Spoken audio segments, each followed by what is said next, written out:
요한복음 16장 5절부터 15절 말씀 다 같이 뜻을 생각하시면서 봉독하시겠습니다. 지금 내가 나를 보내신 이에게로 가는데 너희 중에서 나더러 어디로 가는지 묻는 자가 없고 도리어 내가 이 말을 함으로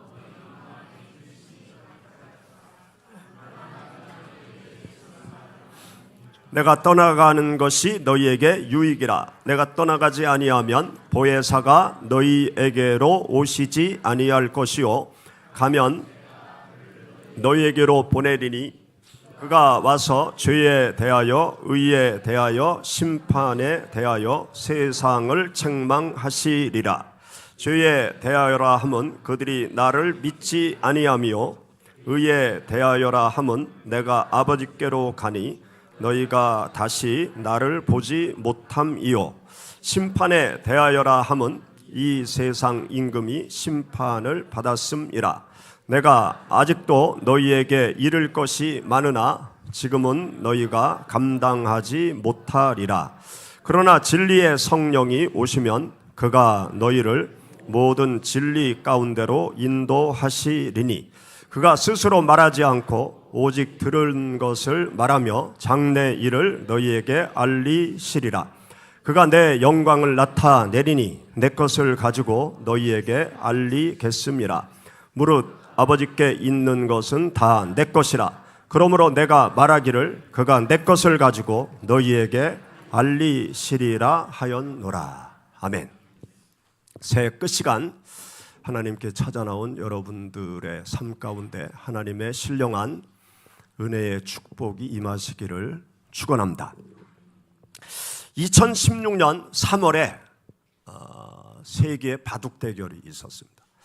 이세돌 구단과 구글의 알파고가 바둑 대결을 했죠.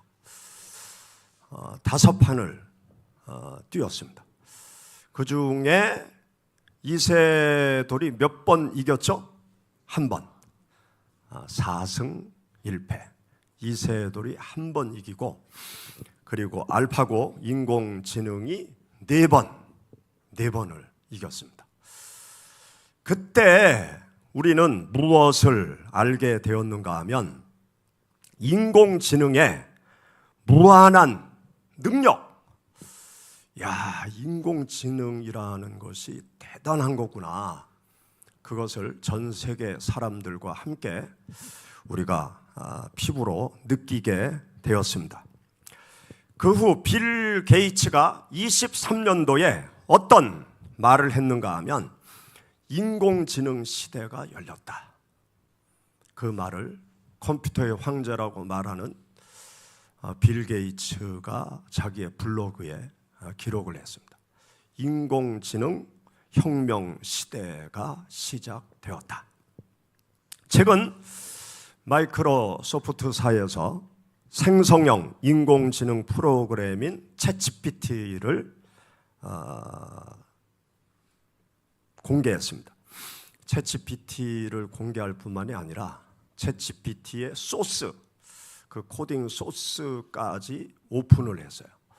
그래서 전 세계 많은 프로그래머들이 그 챗GPT 인공지능 그 소스를 활용해서 여러 가지 인공지능 프로그램들을 개발했습니다. 그래서 음악을 전혀 몰라도 음악을 작사, 작곡할 수가 있어요. 여러분이 수노라는 프로그램에 들어가서 몇 마디만 거기에 입력하면 음악을 몇 초 안에 여러분들이 원하는 음악을 쫙 만들어줍니다. 이따 송구영신 영상을 볼 때 우리 진규 형제가 이 인공지능을 활용해서 그 영상의 배경 음악을 만들었어요. 그래서 시온 침례교회가 들어간 복음성가를 만든 그 음악을 여러분들이 조금 있으면 듣게 될 것입니다. 우리 진규 형제 음악 공부를 열심히 하지 않았는데 그 음악 인공지능 프로그램을 잘 다루면 아주 멋진 음악을 만들어서 영상에 입힐 수도 있습니다. 또 시를 공부하지 않아도 이 인공지능 프로그램만 잘 이용하면 나의 감성을 담은 멋진 시를 또 만들어낼 수가 있습니다. 또 법률을 공부하지 않아도 필요한 법률 지식을 순식간에 우리가 알아낼 수 있어요. 또 회계학을 공부하지 않아도 회계 처리를 쉽게 할 수가 있게 되었습니다. 또 디자인을 공부하지 않아도 기가 막힌 디자인을 만들어낼 수가 있어요. 왜냐하면 이 인공지능 프로그램이 있기 때문에 가능한 것입니다.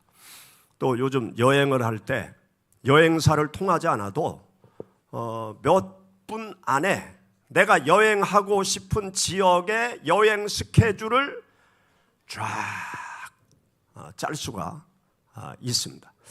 이러한 것들이 어떻게 해서 가능한가 하면 인공지능 프로그램들이 개발이 되어져 있기 때문에 그런 것이죠.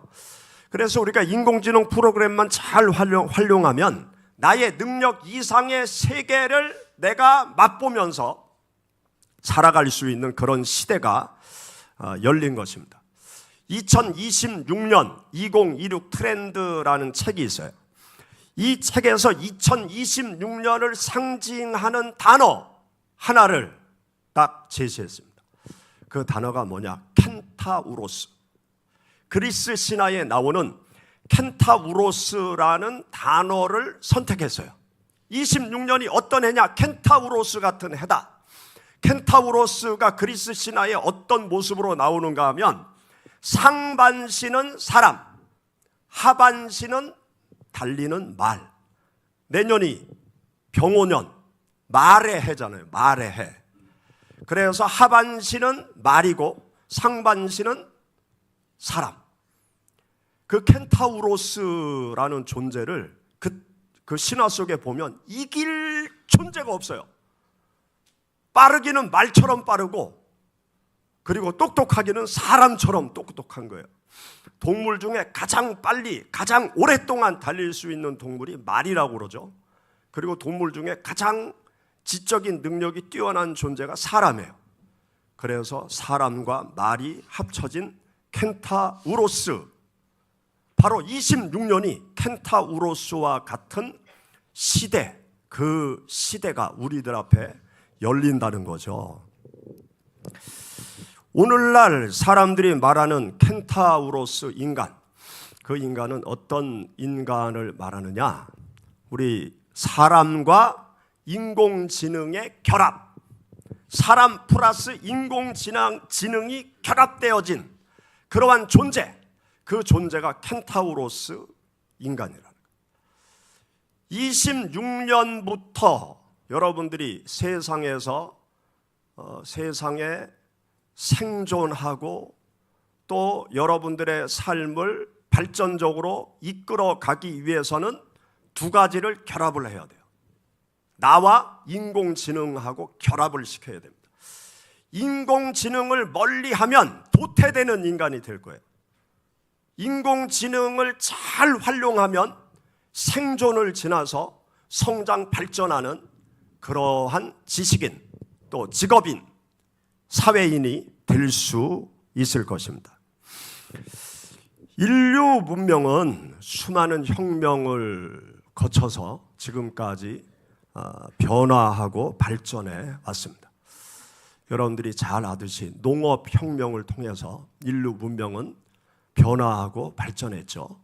또 산업혁명을 통해서 인류 문명이 변화하고 발전했습니다. 그리고 인터넷 혁명을 통해서 우리가 사는 이 지구촌은 변화하고 발전했어요. 그러면 지금은 어떤 시대에 우리가 와 있느냐? 이 인공지능 혁명을 통해서 지금 엄청난 변화의 소용돌이가 시작되었어요. 그리고 이 인공지능을 통해서 엄청난 발전을 지금까지 상상할 수 없는 속도의 변화와 발전이 우리들 앞에 잠만 자고 나면 세상이 변화하고 발전하는 아주 멀미날 정도로 매일매일 변화하고 발전하는 그러한 현상을 우리 모두가 보면서 앞으로 살게 될 것입니다. 그래서 우리들의 미래의 삶은 인공지능을 얼마나 잘 이해하느냐, 얼마나 잘 활용하느냐에 따라서 여러분 각자의 삶이 완전히 달라지는 그러한 시대를 맞이하게 될 것입니다. 이러한 인공지능 혁명 시대를 살아가는 여러분들에게 저는 누구를 소개하고 싶은가 하면 성령 하나님을 여러분들에게 소개하고 싶어요. 우리 그리스도인들은 성령 하나님과 함께 살아가야 우리들의 인생을 잘 살아갈 수 있습니다. 농업혁명 시대에도 성령 하나님과 함께 살아야 되었습니다. 산업혁명 시대에도 우리 그리스도인들은 성령님과 함께 살았어야 됐어요. 그리고 인터넷 혁명 시대에도 우리 그리스도인들은 성령님과 함께 살았어야 됩니다. 마찬가지로 인공지능 혁명 시대에도 우리 그리스도인들은 성령 하나님과 함께 살아가야 우리 그리스도인들이 이 세상을 그리스도인답게 잘 살아갈 수가 있는 것입니다. 오늘 우리가 함께 읽은 여기 본문 말씀은 어떤 말씀인가 하면 예수님께서 제자들과 최후의 만찬 시간을 가지세요. 3년 동안 동고동락하던 제자들, 그 제자들과 저녁 식사를 하시고 마지막 유언적인 메시지를 전하시는데 내가 너희를 이제 떠나가야 된다, 그렇게 말씀하세요. 또 죽음의 길로 나는 이제 간다. 그러니까 제자들이 깜짝 놀라죠.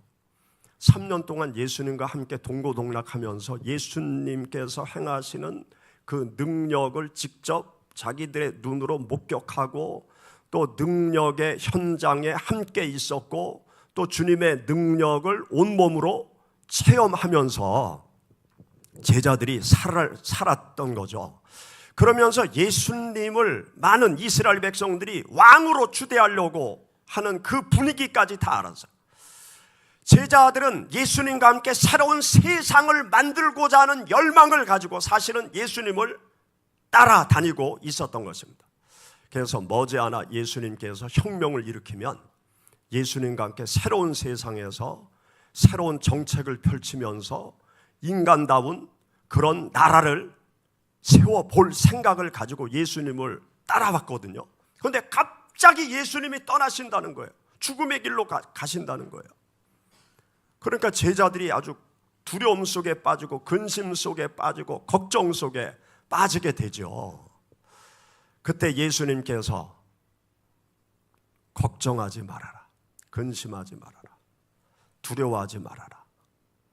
내가 너희를 떠나가면 너희를 영원히 떠나가는 게 아니다. 내가 너희를 떠나가면 하나님 아버지께서 너희들에게 보혜사 성령님을 보내주실 거다. 보혜사 성령님께서 나의 빈자리로 오시면 너희들이 고아와 같이 되지 않는다. 그리고 너희들이 무엇을 해야 될지를 성령님께서 다 알려줄 거다. 성령님께서 내가 너희들에게 말한 모든 것을 생각나게 하시고 성령님께서 너희를 진리 가운데로 인도할 것이고 성령님께서 너희들의 장래 일까지 다 알려주신다. 그러니까 너희는 보혜사 성령님을 기다려라. 보혜사 성령님을 내가 아버지께 가면 바로 보내주겠다. 오히려 너희에게 더 유익한 거다. 내가 너희들과 함께 있는 것보다 보혜사 성령 하나님이 너희와 함께 있는 것이 너희들에게 더 유익한 거다. 그런 말씀을 예수님께서 하시는 거예요. 그런데 성령님을 보내주시겠다고 말씀하면서 성령님 앞에 어떤 단어를 쓰고 있는가 하면 보혜사 성령님을 너희들에게 보내주겠다. 그렇게 예수님이 말씀하셨어요. 그런데 보혜사라는 헬라어 단어는 파라클레토스, 파라라는 단어와 카레오라는 단어가 합쳐진 단어가 파라클레토스, 보혜사라는 단어인 거예요. 그런데 파라라는 단어가 어떤 의미인가 하면 옆에, 내 옆에. 옆에라는 의미가 파라. 그 다음에 카레오. 이 카레오라는 단어는 부르다, 초청하다, 호소하다. 그러한 단어의 의미를 가진 단어예요. 그래서 파라클레토스. 파라라는 단어와 카레오라는 단어가 합쳐져서 파라클레토스, 보혜사라는 단어가 된 것이죠.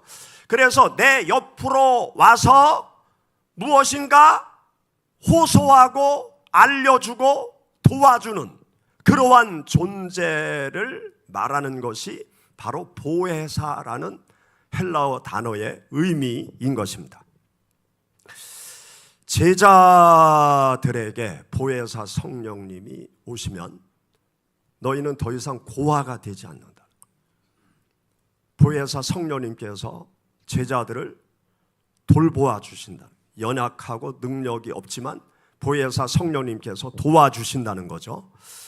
그리고 보혜사 성령님께서 제자들로 하여금 예수님께서 행하고자 하시는 일들을 행할 수 있도록 도와주신다는 거예요. 그리고 예수님이 어떤 말씀까지 하셨는가 하면 나보다 더 큰 일도 너희가 할 수 있다. 어떻게 가능합니까? 보혜사 성령님께서 제자들에게 오셔서 제자들을 도와주면 성령 하나님의 능력이 제자들과 함께하면 예수님보다 더 큰 일도 제자들이 할 수 있다는 그런 말씀을 하신 거죠. 그리고 예수님께서 십자가 죽음의 길로 가신 것 아닙니까? 그리고 3일 만에 다시 살아나셔서 부활하신 예수님이 흩어진 제자들을 다 찾아다니면서 불러 모아서 감람산 꼭대기에서 하늘로 승천하세요. 그런데 하늘로 승천하시기 전에 다시 말씀하신 말씀이 있어요. 어떤 말씀을 하셨는가 하면 너희는 예루살렘을 떠나지 말아라. 그리고 아버지께서 약속하신 내게 들은 바 성령, 그 성령 하나님을 기다려라. 너희가 몇 날이 못 되어 성령을 받게 될 거다. 그렇게 예수님께서 하늘로 승천하시기 전에 또 다시 말씀하세요. 너희들이 예루살렘을 떠나지 말고 어떤 일을 할 생각도 하지 말고 아버지께서 약속하신 성령을 기다려라. 보혜사 성령을 기다려라. 그러면 너희들이 성령을 받게 될 거다. 그래서 그 말씀을 들은 제자들이 어떻게 합니까? 감람산에서 내려와서 건너편 산에 있는 예루살렘 성 안으로 들어가서 마가의 다락방에 모여서 열심히 하나님 앞에 기도하죠. 그리고 10여일이 지나자 성령 하나님께서 그들에게 바람같이 불같이 임하시는 광경이 사도행전 2장에 나타나게 됩니다. 사도행전 2장에 불같이 바람같이 나타나신 성령 하나님, 그 성령 하나님이 임하시니까 어떠한 일들이 일어났습니까? 사도행전 말씀을 보면 보혜사 성령님을 모시고 보혜사 성령의 인도함을 받으면서 사는 삶이 어떤 삶인지를 우리들에게 잘 가르쳐주고 있어요.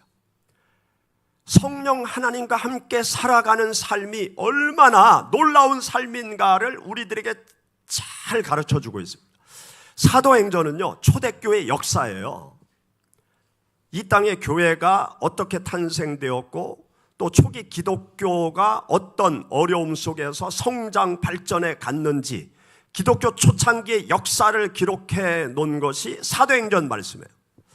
어떤 역사가가 이런 말을 했습니다. 역사가 뭐냐? 역사가 뭡니까? 과거에 일어난 사건? 이 역사가는 어떻게 표현을 했는가 하면 역사란 아주 오래된 미래. 한번 따라해 보세요. 아주 오래된 미래. 우리가 역사를 공부하는 이유가 뭐냐? 미래를 알기 위해서 역사를 공부한다는 거예요. 과거의 역사를 공부하면 미래가 보인다는 거죠. 과거에 잘못한 걸 보면 앞으로 그렇게 안 해야 된다는 길이 보이는 건 아니에요. 과거에 잘한 것을 보면 앞으로 이렇게 해야 되겠구나, 그 미래가 보이는 거죠. 사도행전 말씀을 보면은요, 우리 그리스도인들이 걸어가야 될 미래가 보이는 거예요. 어떤 미래가 보이느냐? 성령 하나님과 함께하는 삶의 미래, 그것을 우리는 사도행전을 통해서 알 수 있습니다. 우리가 구약 시대를 성부 하나님 시대, 신약 시대를 성자 하나님 시대, 그렇게 표현을 해요. 그리고 예수님이 부활 승천하신 이후 마가의 다락방에 성령이 임한 그때로부터 지금까지 어떤 시대라고 말하고 있는가 하면 성령 하나님 시대, 마가의 다락방으로부터 성령 하나님의 시대가 열린 거예요. 그런데 마가의 다락방으로부터 시작된 성령 하나님의 시대가 얼마나 지났을까요? 3일밖에 안 지났어요. 무슨 말인가 하면 베드로서에 보면 하루가 1000년 같고 1000년이 하루 같으신 하나님. 그러니까 하나님의 시간은요, 1000년이 하루가 될 수 있고 하루가 1000년이 될 수 있는 거예요. 그래서 그 말씀을 근거로 제가 달리 설명을 하면 성령 하나님의 시대에는 어제 그저께 그저께 시작된 거예요. 3일 전에 마가의 다락방에 성령이 임하고 성령 하나님의 시대가 우리들에게 열린 것입니다. 그 성령 하나님의 시대 속에서 우리 그리스도인들이 어떻게 살아가야 되는지, 성령 하나님과 함께 살아가면 우리들의 삶 속에 어떤 일들이 일어나는지, 그것을 우리가 알 수 있는 거예요. 여러분, 마가의 다락방에 불같은 성령, 바람 같은 성령이 임했죠. 성령이 임하니까 제자들에게 초자연적인 능력이 나타나죠. 그게 뭐예요? 외국어로 기도하게 된 거예요. 외국어 방언을 한 거예요. 방언 중에는 하나님과 나만 알 수 있는 대신 방언이 있고, 그리고 외국 사람들과 말할 수 있는 외국어 방언이 있어요. 그런데 마가의 다락방에 임한 그 방언은 외국어 방언이 임한 거예요. 기도하다가 성령의 불이 임하니까 외국어로 막 기도하는 거예요. 그게 가능할까요? 그냥 성경 속의 이야기일까요? 가능해요. 제가 신학교 다닐 때 친구 한 명이 새벽마다 기도하는데 중국어로 유창하게 중국어로 기도하는 거예요. 그래서 야, 얘는 언제 이렇게 중국어를 배웠나? 그리고 나중에 기숙사 들어가서 물어보니까 아니야, 나 중국어 배운 적이 없어. 열심히 기도하다 보니까 어느 날 혀가 막 돌아가더니 중국어가 나와. 그러는 거예요. 그게 가능하다니까요. 그냥 이상한 얘기가 아니라니까요. 믿으세요. 여기 사도행전에 외국어 방언으로 막 기도하니까 유월절을 지키기 위해서 지중해 연안에 흩어진 유대인들이 예루살렘에 왔다가 그 소식을 듣고 깜짝 놀라서 베드로의 설교를 듣고 예수님을 믿는 구원의 역사가 일어났습니다. 그래서요, 바울 사도가 로마에 가기 전에 이미 예수 그리스도의 복음이 예루살렘에 왔던 그 기적을 체험한 사람들이 예수님을 믿고 로마로 갔어요. 그리고 유럽 전역에 그 기적의 사건을 보고 수많은 사람들이 부활하신 예수님을 믿고 자기들 땅으로 돌아가서 예수님을 믿기 시작했다고요. 여러분, 성령이 임하고 성령이 나를 이끌어 가면 하나님의 기적을 통해서 예수 그리스도의 이름을 증거하는 삶의 길로 우리가 나아갈 수 있는 것입니다. 빌립이 막 기도하는데 하나님이 사막으로 가라, 거기 가서 전도해라, 그렇게 성령 하나님께서 말씀하시는 거예요. 그러니까 이 빌립이 사막으로 갑니다. 사막길로 가서 보니까 사람이 없어야 되는데 긴 행렬이 사신 행렬이 지나가는 거예요. 그때 성령님께서 가까이 가라. 가까이 가서 보니까 에티오피아 재무부 장관이 예루살렘에 하나님께 예배를 드리러 왔다가 돌아가는 길이에요. 그런데 성경 말씀을 읽고 있는데 성경 말씀이 무슨 뜻인지 몰라서 궁금해하고 있는데 그때 빌립이 옆에 가서 보니까 성경을 보거든요. 그래서 성경에 대해서 풀이를 해주면서 에티오피아 재무부 장관에게 복음을 전합니다. 그래서 에티오피아 나라로 복음이 들어갔다고 보고 있어요. 그게 성령의 역사죠. 성령님은요, 여러분들로 하여금 부활하신 예수 그리스도를 증거하는 길로 인도하십니다. 하나님의 그 능력을 통해서 예수 그리스도를 증거하도록 하나님께서 이끌어 가시는 거예요. 또 베드로 사도가 기도하는데 그가 환상을 보죠. 그리고 그 환상에 대해서 생각을 하는데 이 베드로의 집을 누가 막 두들겨요. 그때 성령님께서 말씀하시죠. 내가 사람을 보냈으니까 따라가라. 그래서 나가보니까 고넬료라는 로마 중대장이 자기 집으로 초청하는 사람을 보낸 거예요. 어떻게 알았냐? 성령 하나님께서 베드로 사도 당신이 여기 있는 것을 알려줬다. 고넬료 우리 로마 중대장님이 찾으신다. 그래서 그 집에 가서 예수 그리스도의 복음을 전하잖아요. 그럴 때 고넬료에게 자기들이 받았던 방언의 은사가 그들에게 고넬료 가족들에게 임하게 됩니다. 그러면서요 베드로의 생각이 완전히 부서졌어요. 예수님은 이스라엘 백성들만 위해서 오신 분으로 알았는데 예수님이 이방인도 구원한다, 이방인에게도 성령 은혜를 주신다, 그것을 깨닫고 베드로의 편협한 생각이 완전히 깨져버리고 복음을 들고 유럽 전역으로 나아가는 그 발걸음을 베드로 사도가 놓게 되어집니다. 성령이 임하면은요 우리들의 생각을 다 부서뜨려요. 편협한 생각을 다 부서뜨려요. 모든 사람을 사랑하고 그리스도의 사랑을 드러내는 길로 우리들의 삶을 인도해 가시는 거예요. 여러분 옆에 성령 하나님이 함께 하시면 여러분들의 직장, 여러분들의 사업, 여러분들의 삶의 현장에서 하나님을 드러내도록 또 하나님을 잘 믿는 길로 나아가도록 세상에 수많은 어려움이 있어도 그것을 뚫고 나가면서 하나님의 자녀로 승리하는 삶을 살아가도록 하나님께서 여러분들을 지켜주세요. 인도해 주세요. 여러분 혼자 살아가려고 하지 마세요. 아니 왜 혼자 살아가려고 합니까? 나만 의지하려고 하지 마세요. 얼마나 똑똑해요 당신이. 얼마나 잘났어요. 얼마나 무엇을 당신이 잘할 수 있습니까? 똑똑한 척 하지 마세요. 성령 하나님, 전능하신 하나님을 내 옆에 모시세요. 그러면 나의 연약함을 성령 하나님께서 채워주실 거예요. 그리고 여러분들이 하나님의 영광을 드러내도록, 하나님의 살아계심을 드러내도록 성령 하나님께서 도와주실 거예요.